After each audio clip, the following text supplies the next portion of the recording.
Sumida mo, hindi ka kasama. Magandang araw po sa iyo lahat. Hindi po tayo sa pang-apat na episode ng Itanong Mo kay GM. At boga na si Rat, ang mga tanong ninyo ay nakakaloka. Ang unang tanong ay totoo. Ang unang tanong ay galing kay Yana. Bakit 7-Eleven ang tawag ka 7-Eleven, GM? Kasi pito-pito ang mga pagkain doon.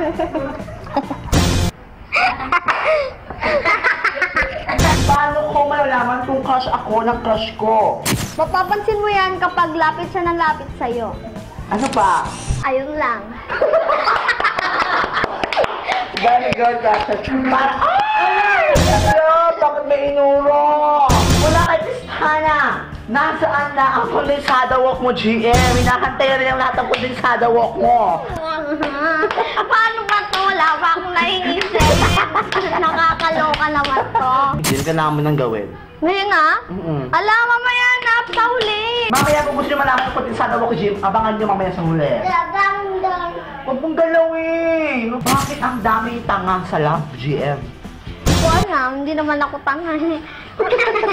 Na-in-love ka na ba, GM? Oo, kumain si Jeffrey.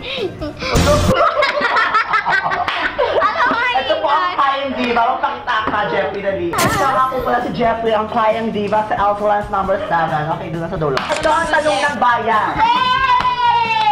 Sa babae ba o sa lalaki? Sa babae, tsaka sa lalaki. Huwag mo nang galawin yung camera. Mula kay Sentay, itanong mo, kapag ang sabon na dumihan, kailangan pa bang sabunin ito para linisin? Hindi na. Bakit? Kasi sabon siya ay nakakapaglinis kapag binasa. Mula naman kay Mikey, masaya ba ang chicken sa Jollibee? Oo. Ang gusto ko lang doon, yung balat. Pero pag si mama nagluto, ayoko ng balat. Me! Alam mo, ako maingay. Bakit ka pango? Alay, hindi ako pango. Tangas-tangas ang ilong ko eh. Kailan ka nag-ilong? Nung baby pa ako. William, magbola, Ben! Wag mo, mamaya na lang ha. Mula kay Kyle, itanong mo, saan mas bitter, ang palaya o sa kilikili ni Lola? Ang kilikili ni Lola. Bakit, GM? Ang baka maasim. Ang kilikili pa ni GM ay maasin?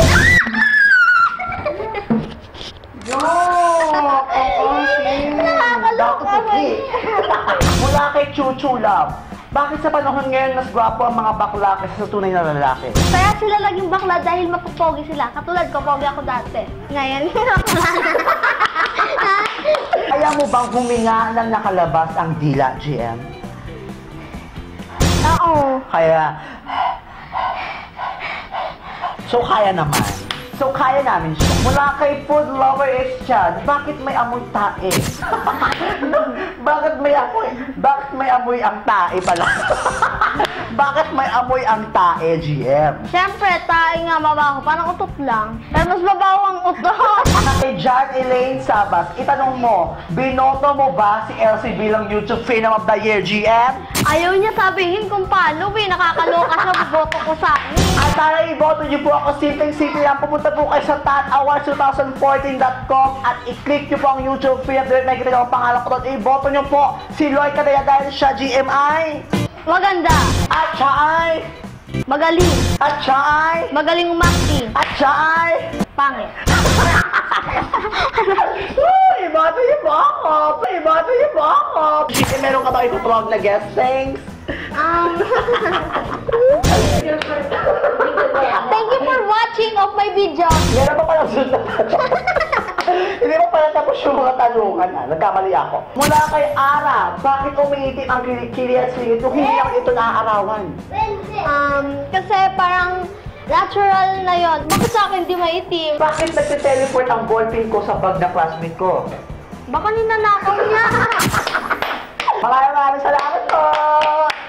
Ang kondensada walk ni Jimmy gagawin na natin! Ano? Itanong mo kay GM, itanong mo kay GM, itanong mo kay GM, itanong mo kay GM. Kondensada mo!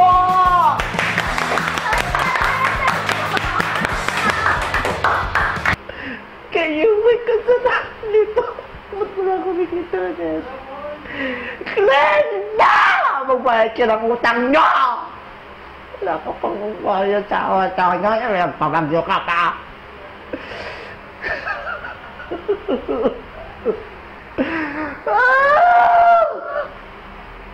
Ah!